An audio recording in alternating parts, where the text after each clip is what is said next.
Alright guys, welcome back. In this module, we're going to learn about some other really useful features of JavaScript, for example, randomization and control flow. And I believe in learning through doing. So while we're picking up all of these skills, we're going to be building a love calculator. So this is a bit of a throwback to the 90s. And for those of you guys who are Snapchatting away, then, you might not remember this, but it was a kind of a complicated process where you would put down one person's name, then your crush's name, and then through a process of complicated maths, you would arrive at some random percentage, basically, that dictated how well matched these two people were. So let's try and replicate this using JavaScript code. Now, I hate to break it to you, but it's not really a love calculator. It doesn't actually work. It's essentially a way of generating a random number to satisfy young girls' needs to predict the future. And we can replicate this using code. So JavaScript has a really handy way of generating random numbers. As you can imagine, especially when you're creating things like games, you need a lot of random numbers to be generated. So you can do this using JavaScript by simply writing math.random. And this is a function that generates a random number. And the random number that gets generated is a 16 decimal place number. And it can be any number between 0 and 0.9999999. So essentially, it never reaches 1. And the number that you get out, so in this case n, will be different every single time you run the code. But it will always be between 0 and 0.9 to 16 decimal places. And it never ever reaches 1. Now, this is useful because it allows us to generate up to 1 billion random numbers. So for example, say if I were to say variable n is equal to math.random, and remember we need to use the parentheses to run the function even though it doesn't take an input. Now say that in this case we get 0.3647 etc etc. Now say if we were trying to simulate a dice roll, so we have 6 possibilities. When we roll a dice we get any number between 1 and 6, right? So how do we take this random number that we get from math.random and turn it into a number between 1 and 6? Well, we could first multiply it by 6, so we get 2.188. Next, we take that number and we perform math.floor. So you can see here from our functions knowledge, we know that n in this case is being used as an input to this function floor, which essentially rounds it down to the nearest whole number. In this case, it would be 2. And now we have a number that we can work with and we can give back to the user. So I'm going to open up my snippet inside Chrome and I'm going to create a variable called n that is equal to math.random. And then I'm going to console log whatever the number n might be. So now I'm going to run my code and you can see we get 0.187 and then we get 0.03. 0.147, 0.846. So you can see that they're random numbers between 0 and 1. And it never reaches 1, but it can, in fact, be 0. So it would be 0.0 to 16 decimal places. That is possible with math.random. And we know this because if we head over to the MDN developer docs and we search for math.random, then it tells us that this function creates a floating point number, so a number that has decimal places, and it is a pseudo-random number in the range from 0 inclusive up to, but not including 1, so hence the 0.99999.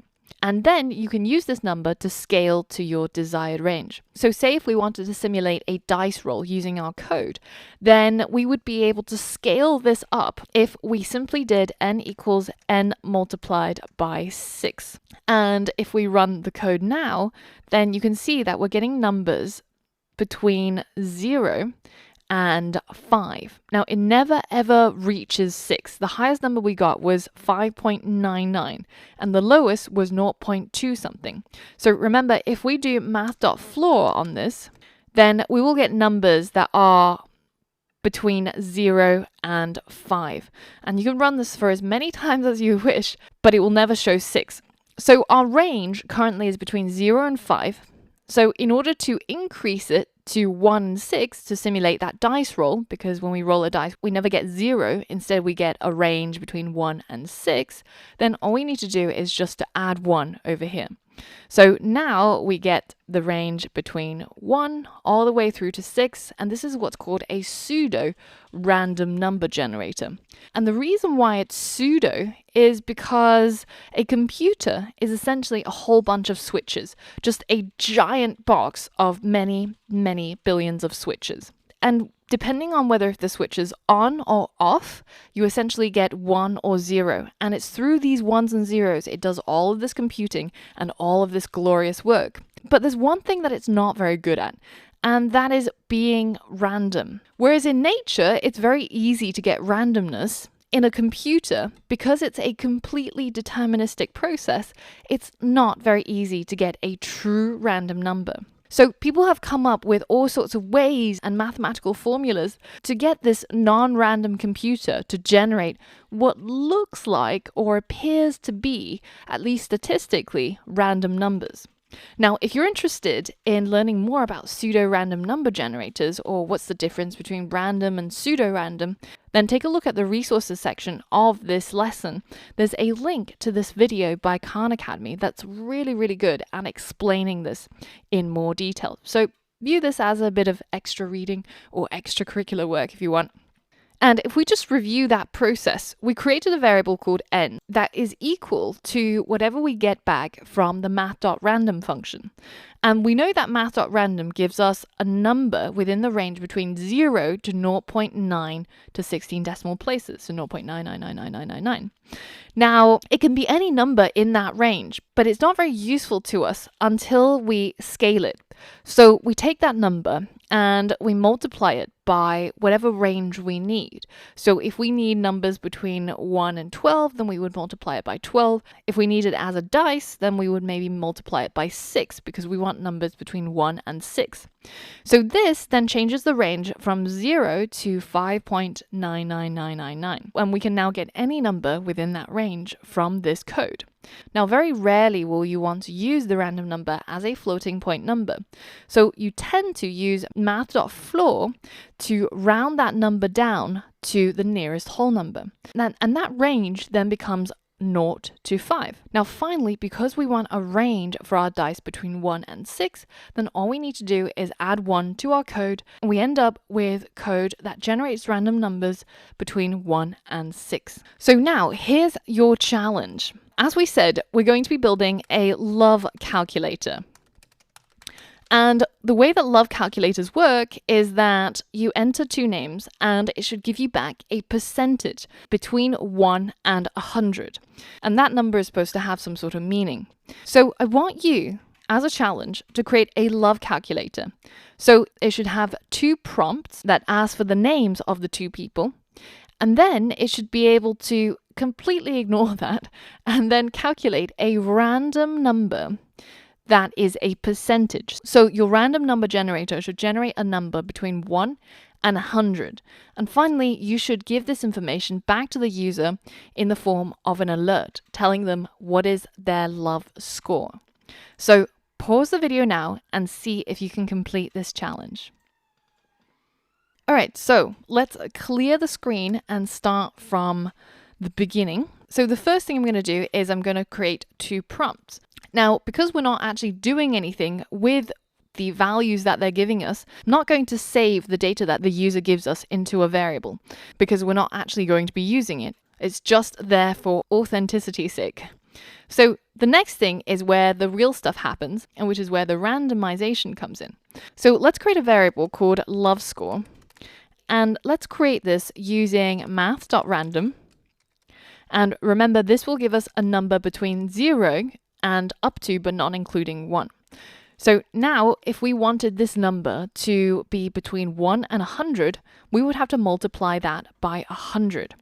So if we console log this as it is, then you can see that we're getting numbers between 0 and 99. And also, they have lots and lots of decimal places after the number.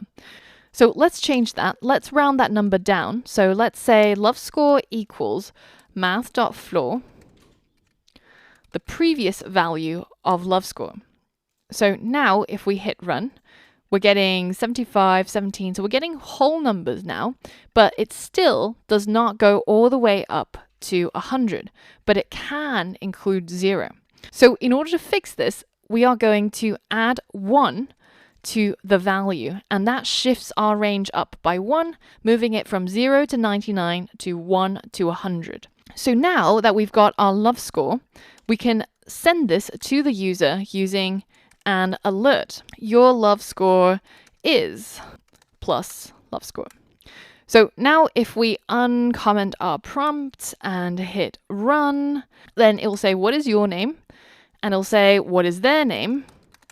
And of course, none of that information is used and it just gets discarded because at the end of the day, love is a random process and we get back a love score. And I can also add a percentage at the end of this. And now it gives us a love score. So pretty cool, right? Now, wouldn't it be nice if we could give them a custom message depending on how high or how low their score is? So that's what we'll explore in the next lesson, where we learn about control flow and if-else statements using JavaScript. So for all of that and more, I'll see you on the next lesson.